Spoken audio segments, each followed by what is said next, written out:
बल्कि एक गर्जन थी, एक निरंतर गर्जन। उन्होंने इस बारे में सोचा और उन्होंने कई चीजों के बारे में सोचा और वे बोले ये हो सकता है। शायद वो एक बैंग नहीं था, वो एक गर्जन थी। वो एक पल में नहीं हुआ कि पहले और एकमात्र ईश्वर जो दुनिया के इस हिस्से में मौजूद थे वे थे रुद्र। रुद्र का मतलब है वे जो गरजते हैं, गरजने वाले।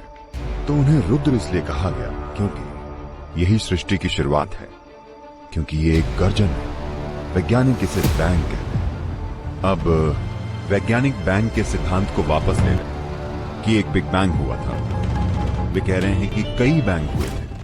तो आज के एक मशहूर भौतिक विज्ञानी जिन्होंने कई मशहूर किताबें लिखी हैं, हाल ही में उन्होंने एक किताब लिखी है।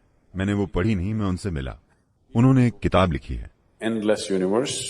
हाँ, अंतहीन ब्रह्मांड। हमेशा विज्ञान ने यह विश्वास किया है कि हर चीज की एक शुरुआत और एक अंत होता है। अब भौतिक विज्ञानी अंतहीन ब्रह्मांड के बारे में बात कर रहे हैं। यौगिक प्रणाली में हमेशा एक निरंतर फैलते हुए ब्रह्मांड की बात की गई। पहली बार शीर्ष स्तर के भौतिक विज्ञानी ये मानने लगे हैं कि कोई शुरुआत या अंत नहीं, ये अंतहीन ब्रह्मांड है। ये एक मशहूर सिद्धांत है जो अभी वैज्ञानिक समुदाय के बीच है कि ब्रह्मांड अंतहीन हो सकता है। तो जब मैं इनसे चर्चा कर रहा था, मैंने पूछा कि क्या ये संभव है कि वो एक बैंग नहीं बल्कि एक गर्जन है, एक निरंतर गर्जन।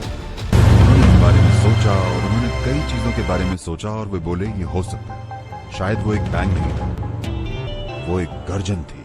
वो एक पल में नहीं हुआ, वो कुछ समय तक गरजा और फिर धीरे धीरे सृष्टि बनने लगी। तो पहला रूप, पहले ईश्वर को गरजने वाला कहा गया। रुद्र मतलब गर्जन करने वाला। तो मैंने पूछा आपको क्या लगता है उन्होंने कितनी बार गर्जन किया?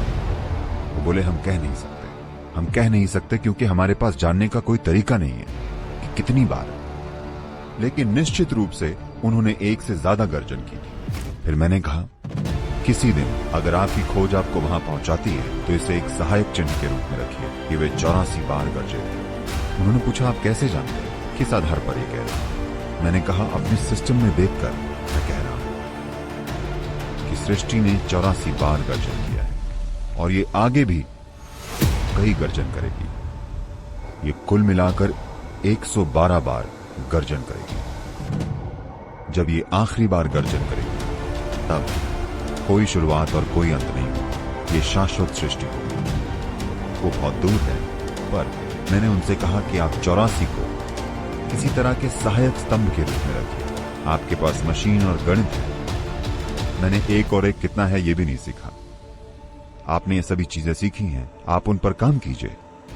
किसी दिन अगर आप एक संख्या तक पहुंचेंगे तो आप इस संख्या तक पहुंचेंगे, ये 84 होगा।